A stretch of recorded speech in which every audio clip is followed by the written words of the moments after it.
recording starts. Hey, welcome. Hello, friends. Welcome to Incidentally, our interview series. I'm your host, Joshua Timberman, head of community here at Alma. And today we're talking to a special guest, Courtney Nash. Courtney, if you would please introduce yourself and can you let our viewers know where you work, what you do there, and what your most recent mountain biking adventure was? Oh, I love it. I could actually answer all those things. Excellent. I was hoping so. Hi. I'm Courtney Nash. I am a researcher at a company called Verica, which sort of plays in the chaos engineering continuous verification space. And I focus on researching how complex systems fail, in particular complex software systems. And my most recent mountain biking adventure is not very exciting because it's February in Northwest Washington. But I got lucky enough the other day. My husband took the kids skiing and it was like sunny and 45 degrees. And so I went for a ride with my dog. Cool. Yeah, we had a weird luck out in a weird way during the whole pandemic where someone we knew was moving off of a property right next to the mountain biking hill in where I live. And so I can literally like ride out my door and go ride the trails. So I am a very, very lucky human being. Right. Yeah. You're north of Seattle, right? A bit. Yes. Yes. Yeah. We are actually closer to Vancouver, British Columbia than to Seattle. Like we want to go to Canada, but they won't really let us in. So we're just like hang out. Yeah. Right. Like at the border. Yeah. So when you ride with your dog, do you have the dog on a leash or you just the dog run free? Yeah, no, I've had a long history of mountain bike dogs. This one, she is just like 3.5 years old now. Pure mutt.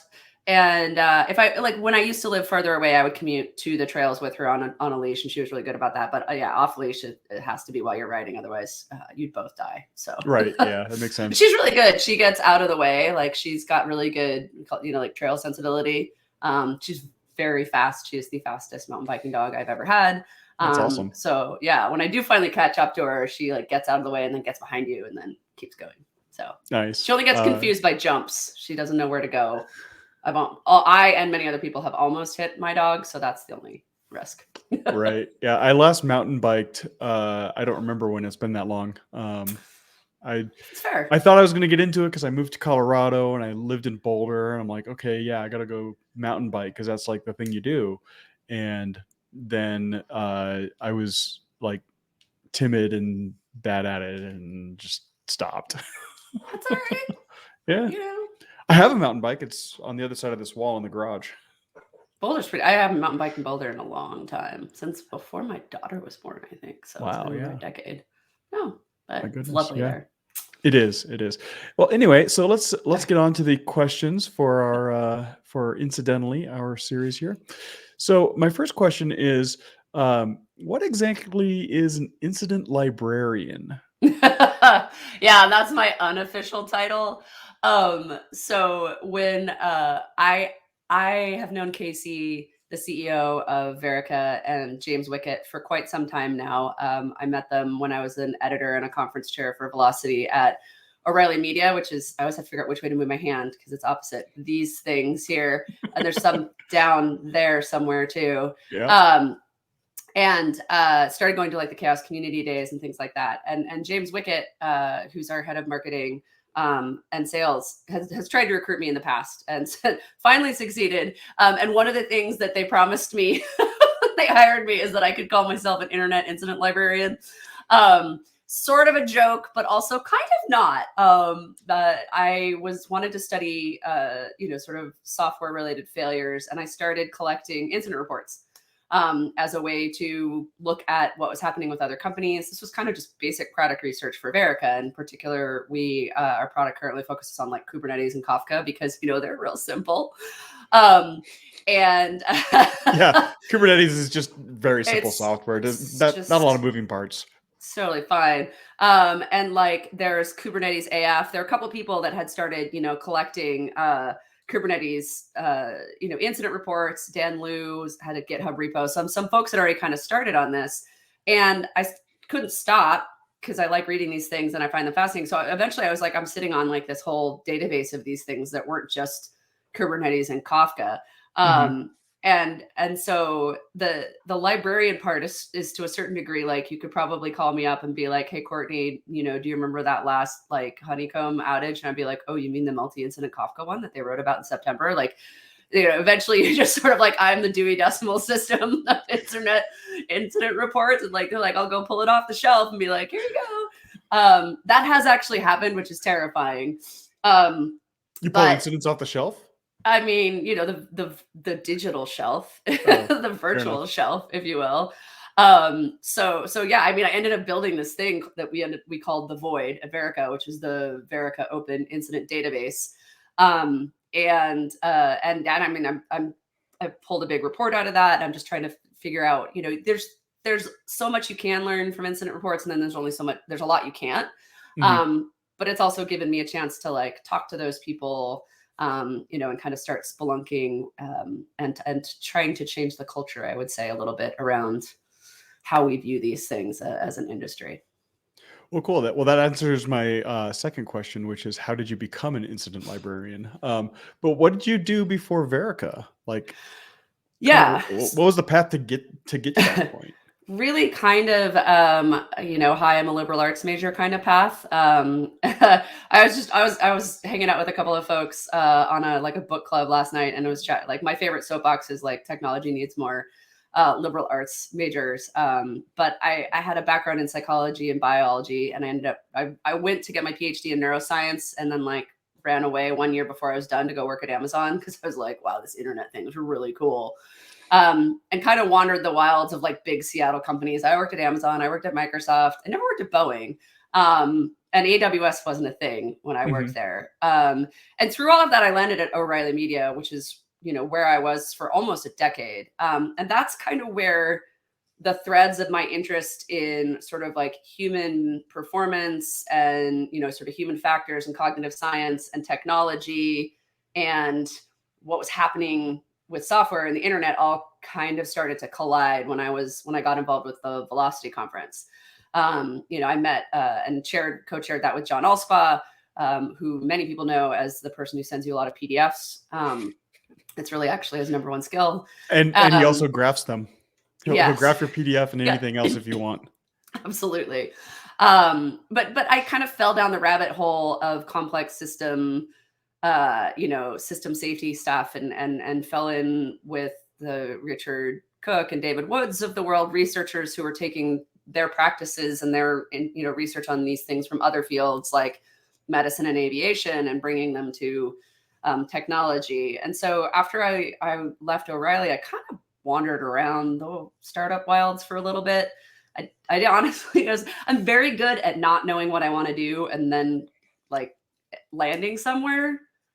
I still don't know what I want to do when I grow up. Yeah. I'm on definitely my like third or fourth career. And then within that fourth one, like many roles. So I worked at Fastly for a little while, which was really cool in terms of kind of being able to watch the internet go by. And then totally. I worked for a small publishing startup called Holloway, and didn't get hired by James Wickett a couple times, had some security startups. So yeah, I mean, like for me, the thing that I was always interested in was, I'm a child of the beginnings of the internet, not like the like government beginnings, that was like my parents, but like the 90s, I got my first email address in 1990, and like, and it is why I left grad school to a degree. I also wanted to live someplace that wasn't like the Midwest, but like I was like, holy, this is this thing that I don't know where it's going to go. And it's incredibly amazing. And like, it's connecting the world. And, fast forward a lot of time, and it hasn't really worked out quite the way we'd hoped. It turns out that it's because there's computers involved. Yeah. And people. Oh, yeah, was that? Yeah. Cough Web3. No, we won't go there. And so I just really care about it because it runs the world now. It's not eating it. I hate that quote. It's running the world. and our lives, and it's become so critical. I just want it to be like safe and usable for people. That's all I've been like, how do I get in and do that with the weird, like Swiss Army knife of strange like experiences and skills I've built up over time. Yeah. So, when Verica came to me and they were like, you could just research some stuff for us and whatever you want and build a thing or whatever you want. I was like, what? It's just, that's kind of how I got here. That was a very long-winded answer. No, that's cool. I like the story. I like, we met through Velocity years and years ago. I think Jesse might have been the chair of the Velocity when he was the chair when I first went. I don't remember if you were there that year or not. I kind of came in a year after he left. It was just Steve and John for a year, I think. Yeah. And then yeah. Something, yeah, that's lost to the archives of time. I had a child somewhere around there, and everything is just like, yeah, brains just get melted from having to do parenting stuff. Well, excellent. So you've learned a lot about incidents and watching the DevOps movement and watching the internet go by. What is something that many people believe about technical incidents that you don't? Okay. Which one? I mean, pick two, three, maybe. Two. Let's start with two. Okay. So I think I've been saying for a long time, like, there is no root cause of like anything, and just in general, like I believe that about life in general because it's a complex system. But what we've learned about folks who've researched complex systems and system safety and all human factors and all those kinds of things is that something as complex as software doesn't fail in really straightforward and predictable ways because it's not built in straightforward and predictable ways, right? We don't build classic 3-tier web architecture anymore that you can like write simple tests for. And so in particular, I've sort of been on this soapbox for a while that there's really no root cause for any kind of incident. Allspot is very, I feel like, should be famous for saying that, what's the root cause of your success? You have a successful product launch, and if your CEO gets up on stage and like takes claim for that or says one person was responsible, like, that's like, of course, success can't have a single root cause, and failure and success are two parts of the same system. So, and the reason I care about this is not just to like be right about that point. I mean, like, which feels good, of course. But because two reasons. The notion of certainty tends to leave people stopping short of like really wrapping their brains around what these complex systems are like. And not really understanding the safety. Like, we talk a lot about safety boundaries in these systems, right? And so that's sort of like, you have all kinds of production pressures and business pressures and customer pressures that can push your systems in specific ways, right? You can think about like tides in the ocean, and you don't always know like where the cliff is, much less if you're sort of like striding up to it. If you're heading for it, why am I forgetting their names? I would like want to say Laverne and Shirley, but that's like 3 generations before, off the cliff in a car, right? So Thelma and Louise? Yes, thank you. Yes. So Laverne and Shirley is like the production line that's going too fast, which is also excellent. Yes. So we don't, if you think you have found a root cause and you've solved it, you've stopped short of really understanding how that system really behaves. Well, not really behaves, but how you think it's currently behaving. And then the other reason is quite often the root cause, because systems are complex, is easily pinned on people. Like a person can contain a whole complexity, but they're one thing, right? The whole finger pointing thing, right? Yeah. And this is particular less so in the DevOps world, I think, have kind of really come to embrace that and understand that. But like, security is just not a healthy place in particular for that, viewpoint of the world where it's like humans are the weakest link kind of, mentality. And the reason I care about that is because I care about people. And if you don't have that kind of like psychological safety of your teams, like you're going to get these same outcomes. Like people aren't going to tell you when things are wrong. People aren't going to be able to invest in learning about how their systems work.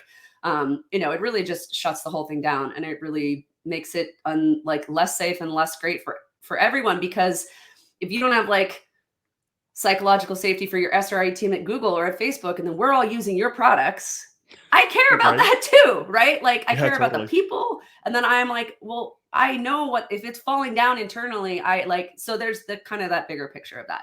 So that's one. And then the second thing that I have held strong beliefs about for a while, but finally we have data starting last year about, is the notion of measuring mean time to recover from incidents. This is like an industry standard.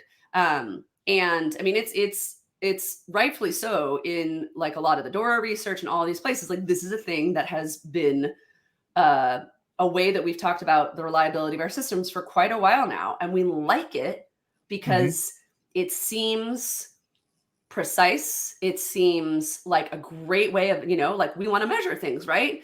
We're engineers, we're, business people. Like we want to know how we're doing, and then we want to improve on it. But I have this background in statistics that has always made me really, really itchy about those data. And last year, an engineer at Google by the name of Stepan Davidovich released this report through O'Reilly, actually, about SRE metrics and especially MTTR. And he has more data than I do by like a long shot. Like I have like 2,000 reports in the void, and like half of them have duration data. So he was able to get a bunch of public duration data from reports like what I have. But then he has all this Google data, like probably some of the most data you can get on the planet, right? Yeah, they run thousands and thousands of services just for just Gmail. Yeah. Yeah. So the scale is kind of fascinating from like, and like, I've long argued that like, we don't have enough data, and like statistically you can't say what you've been saying. Like, so it's a statistical argument, but then I'll get into the other pieces of it. So he took all these data and he ran Monte Carlo simulations on them, which is like, I think I've seen this. I think I've seen this report mentioned. Yeah, I remember the Monte Carlo report. It's amazing because it's like an A/B test on data you have instead of like production data, right? So he introduces a little bit of variability, and then two things before I get to that. The distribution of the data is what's really, really, really important, and this is where we nerd out on statistics a little bit, because if you have a normal bell curve, that we're all used to seeing, then you can use what are called central tendency measures, right? Mean, median, mode. Because it's a normal distribution, that middle point of the curve is going to be representative of the average of your data. And then you can talk about standard deviations, and like you could say this time is within 1 or 2 standard deviations, and you could track that over time, and you could theoretically say like, yes, we're getting better at this or not. That's not what incident data look like. That's not what the data he found, and that's not what the data we have, and it's probably not what the data what anybody else has. Our data looked like a log normal, long tail. So real high and tight up here, and then it scoops out and then goes way down. And it's a log normal distribution. Most of the incidents, the other thing is like fuzzy front end, fuzzy tail end. When does it start? When does it end? But let's throw that kind of out the window for now. Let's just make a slightly fallible assumption that we can be like concrete about the start and the end time of these things, right? So for all of his data, for all of my data, it all shows this distribution where like over half of the incidents are resolved within 2 hours. And then there's this big long tail of like the freaky stuff, right? And so the statistical argument is if you have log normal distributed data, you can't use central tendency measures to accurately represent those data. Like the mean's way out here at like 6 hours, the median's closer to 2. And so then it's like, so he basically showed there's huge amount of variability in those data. And then when he introduced differences, so he took a set of Google data and he made this set of the incidents X% faster, right? Kept these the same. Can't tell the difference. So if you run a Monte Carlo simulation between the two of them, like you can't say And actually, like some 20 to 30% of the time, you'll be wrong in either direction. So, which I was just like, and then when I found my void data were the same distribution as his across every organization, across all the organizations for which I had enough data, I was like, wow, God, there it is. Like, right. It's not even like a matter of opinion. It's a matter of statistics, which is my favorite part about it. So it's not like, don't necessarily look at the duration of your incidents, but you probably don't have enough to have enough data. You don't, and what is the answer? Have more incidents? So you can have more data. Yeah. Like raise your hand if you could sell that to your executive team, right? And so like it's not a reliable metric. And if you're trying to talk about the reliability of your system, you don't want to rely on an unreliable metric. Right. Yeah. The hard part is, what do you do? And people are like, well, what do we measure instead? And I'm like, oh God, the tyranny of metrics, y'all. This is a system that is not easily condensed down to the kinds of metrics that you put on a board slide or a what have you. So MTTR as a measure of the reliability of your systems is my second, sort of myth that I think I'm hoping we can bust. Yeah, me too. I am right there with you, because I remember having seen discussions on Twitter and other places, conference talks and that sort of thing about how MTTR is. I think there was one that was MTTR considered harmful. Was a talk that I heard, or it was maybe somebody just tweeted pithily about it. Either way. And one of the things about the ways that systems fail is that they're complex systems, and MTTR is meaningful if you always have the same kind of outage caused by the same sort of contributing factors every single time. But the data distribute themselves like that. Yeah, and you don't want to have that many incidents that you can track it like that, right? Like, because sometimes you're gonna be down because AWS Elasticsearch was down, or because your database failed over, or because there was a security incident, somebody broke your systems, or somebody was, they typed the wrong restart command on the wrong service, and who knows, right? Yeah. I love it. I love the notion of getting rid of MTTR, because like you said, people use metrics as a weapon, and it's not the ways that is really great for tracking your improvement. So what is a good way, or like bonuses or performance, right? Or like there's like that kind of stuff happens, right? Oh, like, yeah. So So what is a good way to good thing to track? Well, it's funny because in the report I talk about SLOs, and I can't tell you anything about this yet, but I'm reading some interesting research along the lines of the TTR research about SLOs. So I don't know. My recommendation may get blown out of the water soon enough, but I think ultimately, so like Casey, our CEO, who worked at Netflix when did the whole chaos engineering thing with Nora Jones. What they really found there was like 9 nines is ridiculous. And actually your customers don't notice anything between like a lot lower number of that. Right. And like, so that's the other thing. And I always ask people, like, what decisions are you going to make based on that metric, based on MTTR, or if you violate like your SLO, or like you only have so much error budget, right? And I do think there is still, I think, room for some real interesting things in terms of like SLOs and error budgets. And I think like Honeycomb, for an example, is doing some really interesting things there. But like if your service falls over in a forest and nobody notices, did it fall over? Who cares? Right. And if like why, you might like, it'd be fascinating to kind of, but it's like it ultimately comes down to like, is it impacting your customers, which would ultimately impact your business, or not? And those are harder things to measure. They're certainly not things that you can easily report on like really in real time.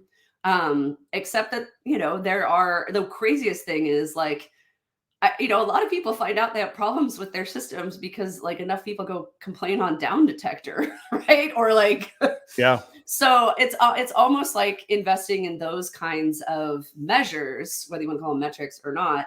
But that's really, I would argue though, on the other hand, you can have non-customer facing impacts that impact your internal team. And that's worth sort of looking into and trying to understand that.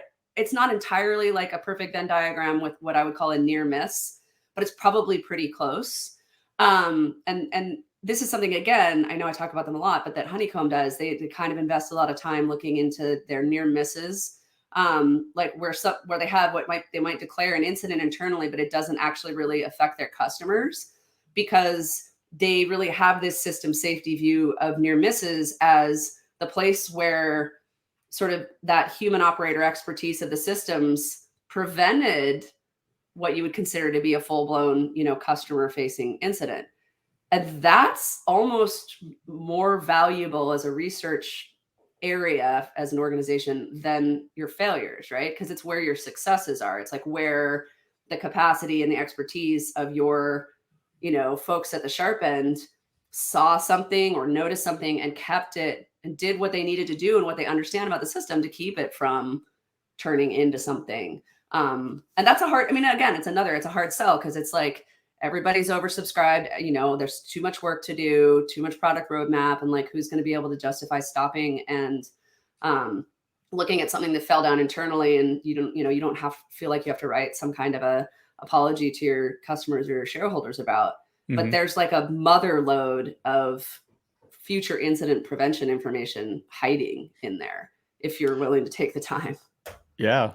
And the future incident prevention, like that's where we want to get, right? That's why we do these retrospective things. So on that note, should we as a tech industry drop the 5 whys, RCAs, and postmortems? And what should we do instead? Or is this a terminology issue? Yes and no. I mean, like a bit of it is. Like, what's funny is like I'll read incident retros or postmortems or even whatever word you want to use for that'll say they found a root cause, but they'll give me 7 contributing factors, right? Yep. And like, I don't want to throw shade at those people, because you did the work. Like you followed that and you asked all these questions and you realized like, oh, here's all the things that happened.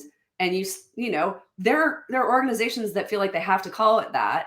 They call it root cause analysis because they feel like they're not going to be taken seriously, or compliance is a whole nother sack of cats that can force that kind of language or behavior. So a little bit of it might be language, right? And I'm not here to smack anyone around about language, but but I do think, and then 5 whys is a favorite sack of cats for Allspa. Yes. The way I look at it is this: if you are struggling to even like analyze and look back at your incidents, I start somewhere. And like, if you can get your organization to do it by saying you're going to do root cause analysis, or if you start with 5 whys, or if you whatever, like I am all here for you and all here for that, right? Like everybody who's ever been through any of the DevOps stuff knows that you can't force a fully baked ideology down the throats of people who haven't even realized there's no spoon. Right. So I want to make sure that like my critique of these kinds of things comes from a place of hoping to help people and not like, I think we should still analyze our incidents. You want to call it a postmortem, you want to call it a retrospective, you want to call it whatever you want, but invest in learning from those incidents more than just having like a checklist of action items and thinking that that's what you need to like be done and move on. And so that's really I think we should obviously definitely keep doing those things. So what I've heard, who is it? It's Vanessa at Jelly, writes about, some of these things and basically says, look, if this is what they experienced, what she experienced at another organization was, they kind of did root cause analysis, and she was trying to, pull people towards other ways of thinking about it. And it took time. And it was like, the more she wrote these really like well-researched narrative retrospectives, the more they started to realize, oh, I see, you're saying that like this thing fell over because we didn't understand the implications for that, and that led to this. And he's like, they kind of started to come around to it, and the sophistication of their incident analysis and their retrospectives moved and changed, and so like I think I linked to that blog post in the report, but it's just a really nice, very real perspective on that, and not ideologically, sort of dogmatic about how to approach that. So. Yeah, was it Richard Cook did the How Complex Systems Fail talk at Velocity, and I think that there's also like an O'Reilly paper on the infinite hows. I think I have probably still have a browser tab with that open because I go back and look at it every way so over there. I think it just comes back into Firefox every time it restarts, and I can't stop it. Like, it's just like you had this open, right? You really want to read this? I'm like, yes, I've read that like 4 times. Yeah, but you need to read it again. Okay, yeah, right? Fine. Yeah, I learned my lesson. The ghost of incidents past. It just keeps coming back. Exactly.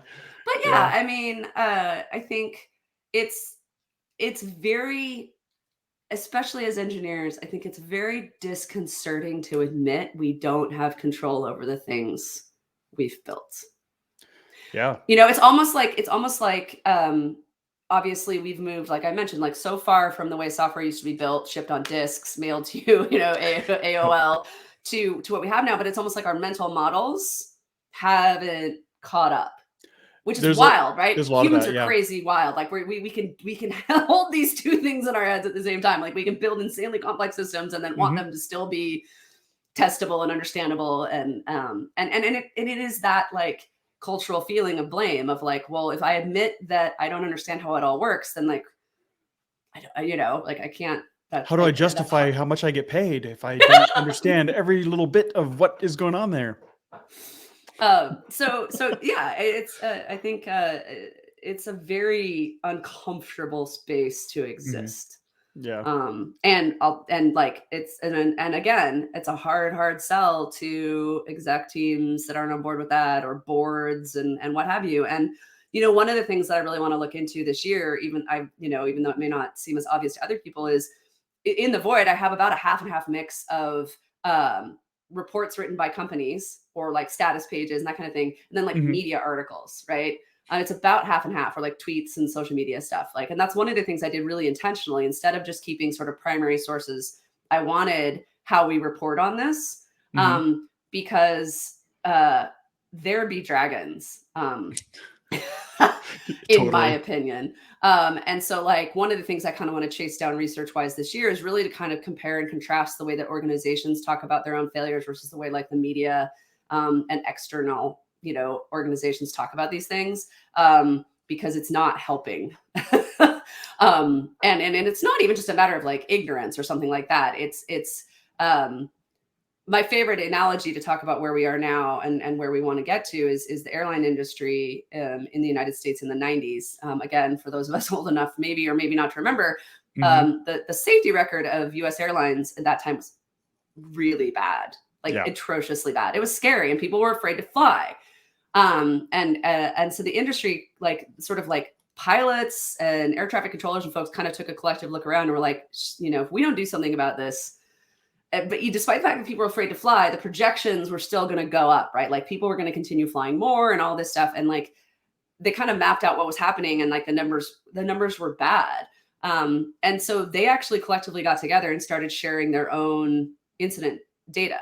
And eventually, the FAA got on board, and what was really critical about that was that there wasn't any sort of punitive measures. There was this protection for you if you reported and shared your incidents, that you wouldn't get, like slapped and, regulated and fined or whatever. And consequently, the safety record of our industry, at least in the US, has been phenomenal until Boeing Max. Well, but, yeah. Again, set that aside for a moment. You should just keep flying those old planes, not these new planes. Great. Wait. But it's we're at this I feel like place in time where we need to share those things. And if you look at the way that the media reports on airline industry now and the way that they reported on them then, that's also very different, because those efforts to be transparent, to write up what was happening, to talk about it in, sort of complex system human factors way, instead of just, blaming pilots or human error, eventually like trickled out into the world. And like, for the most part, people don't write about airline accidents in that same way. And and that whole collective shift was really important. And so that's, I don't know, again, another long diatribe of mine, but Well, it actually is well timed. You are you have predicted my next question in a way, because my question is, when a widespread incident happens, such as like the AWS outage last year, or anything that affects multiple companies because it's like Google or Amazon or Microsoft or anything like that, yep. the GitHub unicorn, right? What is one of the most valuable things that a company in that situation can do? Yeah, Is it to communicate, or is it to learn better, to know their MTTRs? Like, which button of these can I push? I mean, this is one of the hardest ones. Because not only are we all inter-reliant on each other's services and whatnot now, but there were only so many planes, and there were only so many planes were built so many ways with only so many software systems. So they had an easier go at it than we have. But like, the way there's no yardstick. The way you use AWS and the way they use AWS and the way we use AWS, like, it's really crazy. Like, I'm hoping to try to study some patterns and like look for these kinds of patterns and stories in these incidents. But everybody's implementation is, in pursuit of their own organization's individual local context of their customers, their business model, their maturity, their pressures. So, and those things all impact how those systems get built. And so it's not like you can just have a set of AWS best practices that will necessarily work for everyone. But I do believe there are patterns in there that I'm hoping we can find and that we have to be transparent about. So not only does AWS need to write these things up, which they do for their major ones, I really appreciate. But everybody who's impacted by it needs to write that up, and we need to share that. And we need to, because that is what kind of came out of the airline stuff, was people were like, oh, you had that happen 3 weeks ago. We had something like that happen yesterday. And then you can kind of do this. And like, I think it's a much harder problem for us, given what I just said, but that doesn't mean we shouldn't try. Yeah. Right? Yeah, and we have a wonderful community in tech, and there's one of the issues is that it's bifurcated across all these different mediums and channels, right? There isn't a single unifying way that people communicate and share those things. But we do have things like the Hang Ops Slack has tons of professionals who have worked at all these different companies, who've worked these technologies and have learned and presented at these conferences and so on. And then you have another group of people, or sometimes an overlap of people that are on Twitter. And sometimes they're posting meaningful insights and sharing them, or they're sharing them through the Void or through the folks at Jelly. And even us here at Alma, like, that's one of the things that I want to do, is to be able to bring these up and share them with folks. So when it comes to this sharing, like, what are some of the other ways that we can do that can bring that message and collaborate better across organizations without revealing the industry secrets, because we know that that's all secret sauce, right? Yeah, sure. I mean, that was the other thing. Like, airlines were like, yo, the competitive stuff is, we're going to have to acknowledge that some of that we're going to have to deal with in order to like get someplace that's better than where we are right now. I don't feel like we have, there can't be one conference or one, Twitter channel or one thing that is, there's a learning from incidents Slack, that the group that Nora Jones started. And that's another great place where similar kind of thing, where people share this kind of information. And so I think it really is people who are interested in this building up their own local knowledge and then spreading that however they can, right? So whether you're tweeting or whether you're speaking or doing that at your company, and like taking on, a project to educate people about this or whatnot. We are doing a Void membership program this year. It's something new that we're starting where we're trying to help sort of spread and disseminate both research we're finding from the Void, but also a lot of these kinds of concepts that we're talking about. So we're going to go into member organizations and we'll do brown bags and we'll do talks and we'll do, all those kinds of things. But what I really love about the airline metaphor, which I hopefully am not, beating too much to death, is that it was a community-led thing. It wasn't like the FAA came and said, "Thou shalt do this." The people who were involved in it were like, "Okay, we have to do this." And I think they, there was a one whole database where a lot of that stuff got consolidated, but that doesn't mean that they didn't have their own, I guess, were they like rotary dialing each other? It was the 90s. They didn't, we didn't even have like cell phones yet. So yeah, I think they were on pulse dial at that point. At least. The rotary was pulse dial. Touch tone. I don't know. I've used one of these things for 15 years now. Yeah, I know. So I think it's in the same way that there was no one way to spread the DevOps gospel, right? And it's cool. I'm just seeing more and more sort of incident conferences, for lack of it, getting started. A lot of them are vendor driven, which is great. And so I think that it's pretty nascent at this point. So my opinion is anything that anyone does with the best intentions is worth doing right now. It's true. Just do it, y'all. It's true. Yeah. Just do something. Yeah. Well, and that's why we're talking today and why we run this stream and we have our events that we do, because it's all near and dear to all of our hearts. Totally. So are you seeing companies that are adopting techniques to treat their on-call teams better as a result of these kinds of advances that we see with DevOps and SRE and these kinds of conversations that happen out in the community? Yeah. Some. I think even part just because of, Wave's hand at the world right now, there's a lot more awareness of burnout, of people not wanting to stay in jobs that are horrible to them, of which on-call is probably way up there. It's not a job, but it's a role of a job, whatever. Anyways, so I think the first thing obviously is just a general awareness of mental and psychological health of people on teams, like across the world, which is, thank God. I'm sorry it took a pandemic, but at least we're talking about this stuff. Yeah. And then in terms of like on call, I would say somewhat. And again, my favorite story about this actually is the Reddit team who I interviewed on our podcast. Remember GameStop? Sold video games that they paid 10 cents for, but they sold them to you for $50. Right. But then do you remember Wall Street Bets and GameStop? Yes. The stock manipulation that happened that it was a subreddit, right? It was a subreddit, our Wall Street Bets.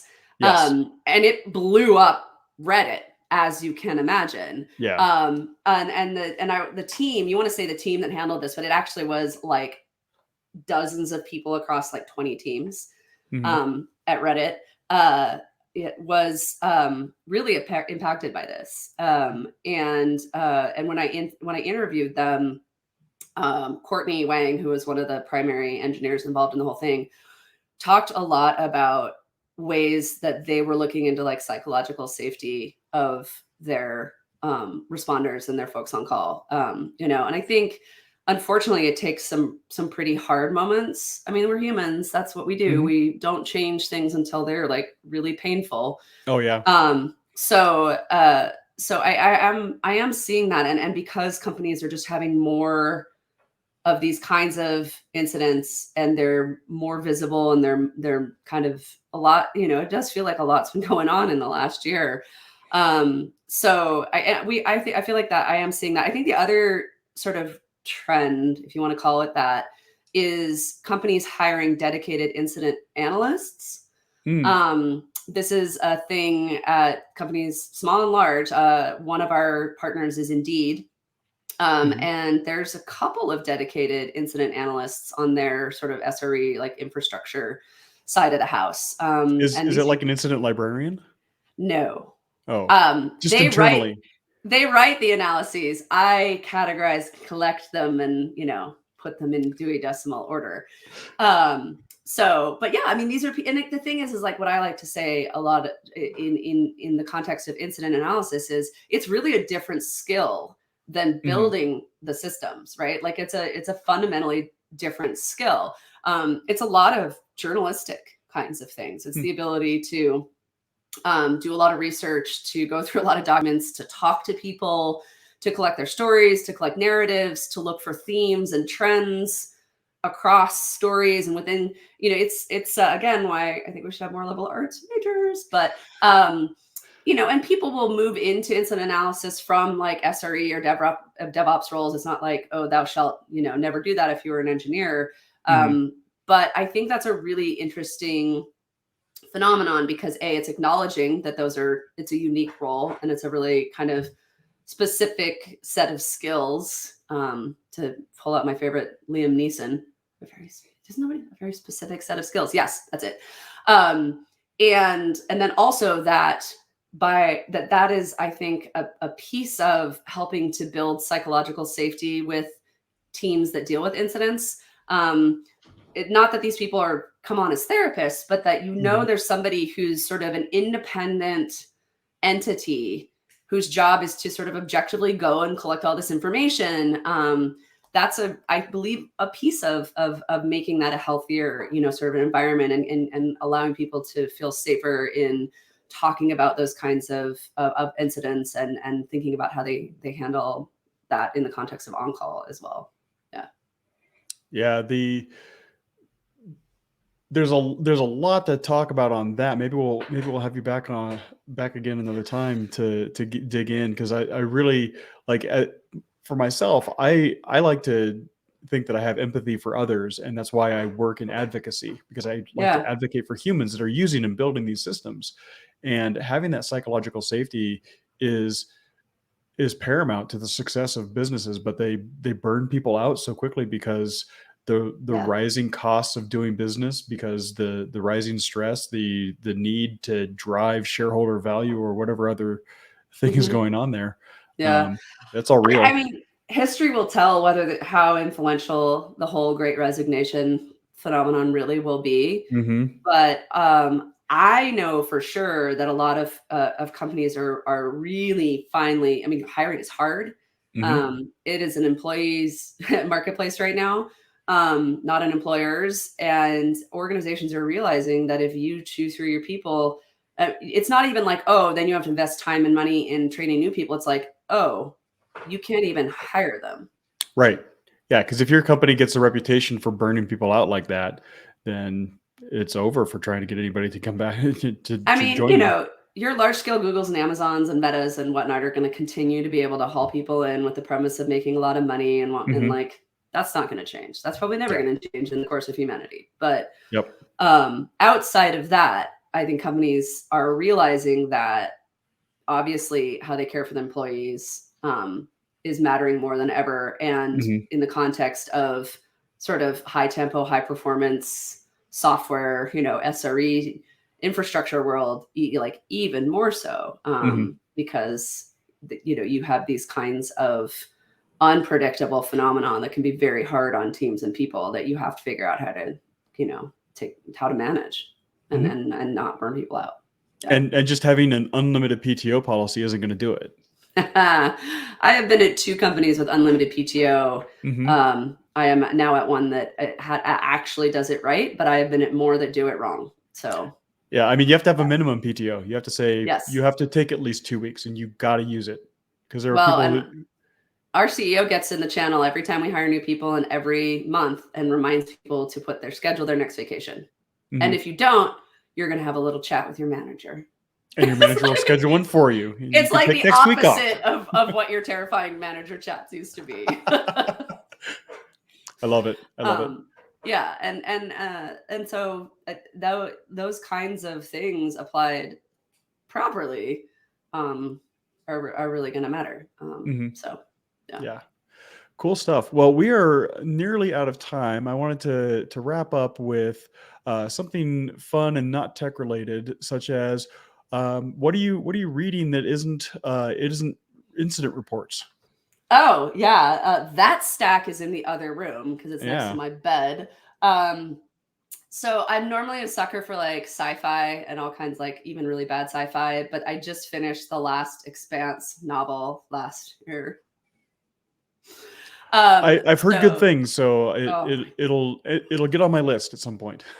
if you are a sort of like thoughtful sci-fi fan, I can't possibly recommend something better than The Expanse. And actually, the TV show did it amazing justice, which rarely happens. I will So, I'll take that endorsement then. I And finished that, and I'm on very much like a nature tree trick or like a track right now. I'm a big gardener, like food and flower grower.